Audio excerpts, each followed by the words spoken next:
Okay, so hi guys, this is Sicelo Kumalo from Property Sales Machine, sharing with you strategy number 6 of how to buy property without a payslip. All right. Okay, so guys, this one is more for investors and property practitioners than it is for if you are wanting to buy a home to stay in. Look, you can vary the strategy a little bit so that it still suits you, even if you're just looking for a home to stay in. But in most instances, it will work for people that are trying to make a profit out of real estate, right?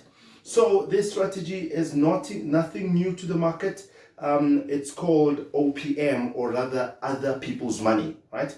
Now, this strategy is ideally used for people that are looking at buying property, fixing it up, and selling it for a profit, right? Now, it works in most cases if they call them flippers in the market, right? Or the strategy is called flipping, right? Where you go maybe look for a dilapidated property or an undervalued property from a distressed seller, for whatever reason. I mean, the seller could be needing, could be financially distressed, could be needing finances to do something critical, like maybe they need to migrate, or they need to for example, pay off some huge debt, maybe medical bills or something of this sort, and as such, they are prepared to sell their property at a discount because it's more important for them to sell the property fast than to get the highest possible price, right? So in this case, you can obviously help them out by getting the property from them at a discounted price, so that they can proceed with their future plans. Now, this is the sellers I'm talking about, and then hopefully fix the property up. Fix the property up if it needs fixing, and then sell it off at a higher price. Now, the reason why you are able to do this without you having a payslip or even any money of your own is, and the reason why the strategy is called OPM, meaning other people's money, is because, I mean, it explains itself, right? You go ahead and use other people's money to buy the property and then make a profit for yourself. But you might be wondering, why would anyone want to give you their money for you to buy property and then make a profit, right? You're probably asking yourself that.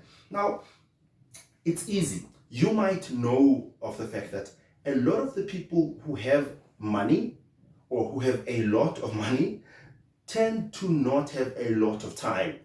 And a lot of people that have a lot of time tend not to have a lot of money. I don't know how it works, and I'm not saying it's always the case, but it in most instances tends to be the case. So if you are the person that maybe do have a lot of time in your hands without a lot of money yet, you could go ahead and look out for and search for deals where properties are underpriced. I mean, this could be vacant properties that have been abandoned. This could be dilapidated properties. This could be, like I was saying, distressed sellers that need assistance in selling their properties fast, and they are prepared to sell the properties at a discount so that they can get the deal done fast. Now, in this case, you would then spend a lot of time looking for these deals, because of course you're not going to find every second property being a distressed property or being a discounted property. So it will take a lot of time for you to look for the right deal and find it. Now, once you have the right deal, let's make an example. Let's say now you find a deal where the property is or can be sold for, say, 900,000 rands, but you are able to get it from a seller that's prepared to let it go for 500,000 rands, right? Now, let's say, for example, the property needs some work, is dilapidated or has been vandalized, and as such, let's say you get it for 500,000, you might need to spend an extra 100,000 for, which means your total cost all in would be 600,000, and the profit would then be 300,000, right? Makes sense? Are you with me for now? Okay. Now, in this case, if you come to an investor or any person that does have the capital, the money, right, and present such a transaction to them and find out if they'd be prepared to invest the money, put down the 500 or the 600,000 rands for you collectively to acquire the property and share the profit with them, 9 times out of 10 they'd be happy to do so.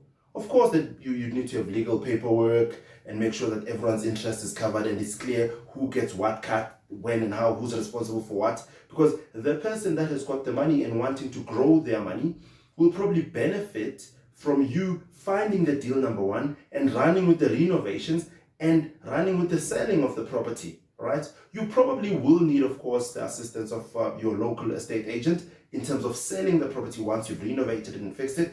But still, that takes some work in negotiating and talking to the estate agent and making sure, opening up if people need to come through for a viewing and things like this. So running with the whole process and spending a lot of time and effort on your part, even if you didn't have the money originally, is valuable and could be value in the eyes of the person that had the money. And as such, the person that has got the money would partner with you in making and getting into a transaction where you can maybe buy, fix up a property and flip it, right? So the strategy is OPM. It's no legal advice. It's no financial advice. Get your financial advisor or legal advisor to, detail the case in your specific scenario. But nevertheless, do not forget the key things about this strategy in particular, especially if you are looking at buying property, fixing it up and selling it, or buying property and renting it out and things like this, using other people's money. It is critical, right? It's critical that you do your numbers and you know your numbers, right? You might need to, once again, get the assistance of a local expert. An expert real estate agent would probably be one of the ideal ones to help you determine, look, if I buy this property for X amount and I add a garage and a wall around it and I paint it, how much, will I be able to get for it? So that you are sure that the money, the other people's money that you are using to buy the property will actually make the kind of profit that you're hoping to make, right? So that's critical. Do your numbers. That's very important. What else is important? In doing your numbers, you would obviously factor in things like legal costs, right? Estate agency fees, renovation costs, running around costs, and all of these things, so that you make sure that it's done properly, right? Now, I focused specifically on a scenario where one might be wanting to buy a property, fix it up and sell it, but it could also work if you want to buy a property, fix it up and rent it out. But of course, then that means the investor that put in the initial capital would get their money over time instead of getting the money they invested outright on the sale of the property, right?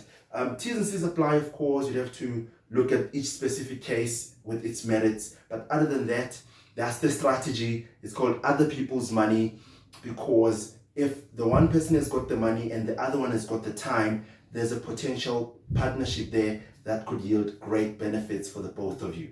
Strategy number 6 done. See you in strategy number 7. Bye.